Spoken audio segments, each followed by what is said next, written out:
Further north, there's a very small jellyfish that produces near-fatal symptoms, the Irukandji. Mark Longhurst has had a very nasty encounter with one of them. Bit of a cyclone brewing off the coast, had a big swell through, so managed to get off early from work and shoot down for a quick surf. And there's probably about 60 people out making the most of it, and been out in the water for about 15 minutes enjoying a well-earned surf. When all of a sudden a jellyfish went up the back of my board shorts and stung me on the right thigh. Researching the Irukandjis is Dr. Phil Alderslade. The sting is quite mild, so the people didn't even realise that they'd been stung by a jellyfish at that stage. The patient brushes up against one of these things, gets a cursory sting. Only a minute amount of venom is injected because the animal is so small, but that's enough to cause very serious problems in the patient. I originally thought it must have been a big box jellyfish by the severity of the sting. Couldn't see any big whip marks typical of the big boxies, so breathed a sigh of relief and thought, well, it's not a box jellyfish. Can't be an Irukandji because I've never heard of Irukandjis hurting so much when they sting. Possibly some of the severity of the toxicity of the sting was the fact that the jellyfish was caught under the board shorts and just sitting there and envenenating for about 15 minutes. Stings can occur from the tentacles, but also from on the bell of the jellyfish as well. The bell has little tiny dots on it. If you put those under a microscope, you can see they're actually made up of many, many stinging cells. So you have one type of stinging cell on there and different types that are in the tentacles. About 10 minutes after the sting, I started getting really tight in the chest, so I paddled back into the beach with difficulty to breathe, and that was about when I realised that, gee, something's going on here. People have thought that they've had the bends, people have thought they've been having gastric traumas, and then this pain starts to spread into the abdomen.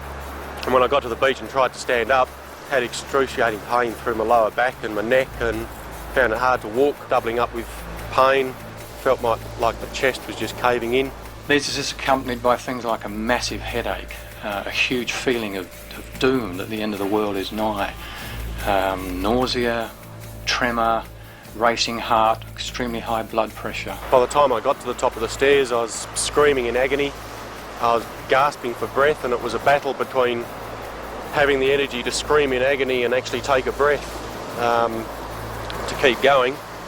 I kept going and made it to my car, tried to pick up a mobile phone to phone somebody and couldn't coordinate any of my body to dial the numbers. Thankfully, a young guy came up to see if I was okay, so he drove me to the hospital, which was about a 15-minute drive.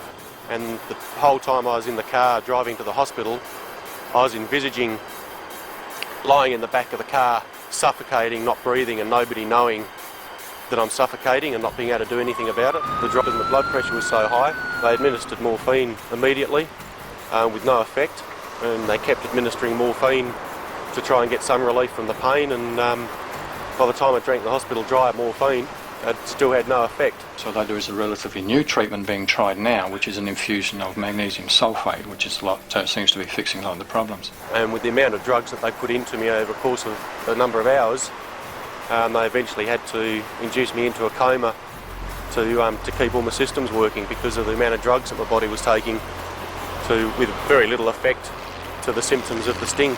The Royal Flying Doctor flew me to Perth, admitted to Sir Charles Gardner Hospital into the intensive care, still on life support, and I was unconscious for 2 to 3 days. It's something that I've been exposed to for quite a while, being involved in the pearling industry, and our pearl divers get stung every season by Irukandjis. Since being stung, I've learnt a lot more about them. They're an amazing creature. They're not like the typical jellyfish that I always envisage as just drifting around the ocean with the currents, and if you're unlucky enough to bump into one, well, so be it.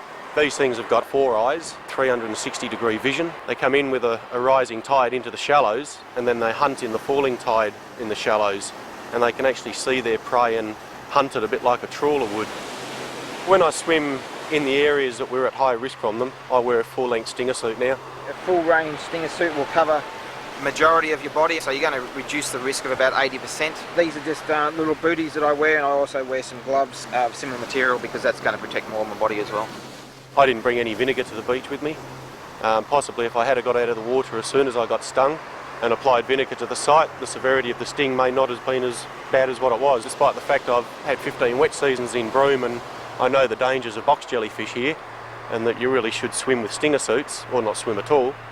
But I didn't take any of those precautions, so I took the risk and had the unlucky incidents of running into one.